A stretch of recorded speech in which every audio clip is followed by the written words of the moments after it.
parsha begins, V'yikchu li truma. Take from me the tithe, the first tithe. So the Midrash cites a verse in Mishlei. Zeh shomer hakosef ki lekach tov nosati lochem. I've given you a good commodity. Amr Shimon Lokish, Shnei Prak, Mototi, Omdim Zemze. You have two merchants that together, Echad biyodo matachso, ve'echad biyodo pilpli. One has silk, one is a silk merchant, and the other one has spices. Amr zelazeh, bo v'nachli beini v'necho. Let's exchange commodities. You take my silk, and you give me in its place the spice, the pilpuli, the peppers. Zeh notal is a pilpzen matachso. Mashi biyadzeh. So after the exchange, what each one originally has, he no longer has it. He had to give up to acquire the second. But when it comes to Torah, that's not the case. Zeh shona say the zroim, zeh shona say the moi. Two people, one's proficient in the section of zroim, seeds, and the other in moed, which relates to time. Hishnu zelos, and each one teaches the other one, each one knows. Nimtza b'yad zeh shnayim b'yad zeh shnayim. So after they exchange, and each one teaches the other, each one retains two sedorim, two sections of Shas. Yesh pragmatu yochbet says there are better commodity than this, that although you give it to someone else, you still retain it, plus you receive something in exchange. Havi ki lekach tov. This is what Shlomo Melech tells us. This is why it's the ultimate commodity. There's nothing better than it.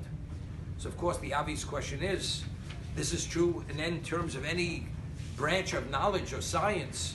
Person knows medicine, other one knows mathematics, and each one teaches the other one the other branch of science. So after each one teaches the other, they retain two. So what's so special about Torah, ki lekach tov nosati lochem, that when we speak about two sections of Shas, they retain the two, and they've given up nothing. But the others, you do give up. You haven't given up. So in the past we've mentioned the Rambam.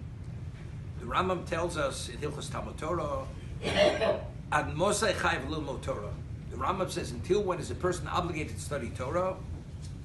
Ad Yom Mosam, until the day you die. As well as you know, as proficient as you may be, as well as you are able to recall it, you have to study continuously until the day you die. Shenemar, Upen Yosur Milvovcha Kol Yimei Chayecha. It may be removed from your heart all the days of your life. V'chol Zman Shlo Yasuk Belimud Hu Shocheach. The moment you see studying, the forgetting process begins immediately. Although we don't realize it, but the moment you stop, a person begins forgetting, the fading process comes into being immediately. So it's interesting. A person studies Nezikin, the laws of torts, then he studies the laws of marriage. Seemings when he's studying another part of Shas, since he's no longer engaged in Nezikin, why doesn't he forget Nezikin when he's studying Noshim, the laws which pertain to marriage or divorce? So the only way to understand it is because it's all one Torah. Although we're discussing other aspects of the Torah, but since it's all interconnected and it's one continuum, you've never detached yourself from Torah itself. So although you study another subject matter, the forgetting process doesn't start, because the Torah says you should not remove your mind, your heart, your focus from Torah all the days of your life. And you haven't.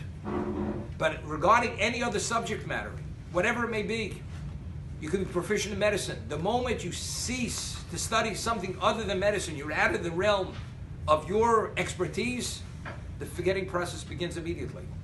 It's not only related to Torah. A human being forgets. It fades, starts fading immediately. So factually, whatever time you give up to study the other, factually you've given up something. Because you had to forfeit and lose something to gain something else. But when it comes to Torah, regardless of its applications, and it seems to be unrelated subject matters, but factually they're all related. And therefore it's lekach tov. Every aspect of Torah is interconnected, interrelated to every other part of it. Therefore it's one subject matter, therefore it's the ultimate lekach. And therefore the chiyuv, the obligation of studying Torah is every moment, because the moment we cease, the forgetting process starts immediately.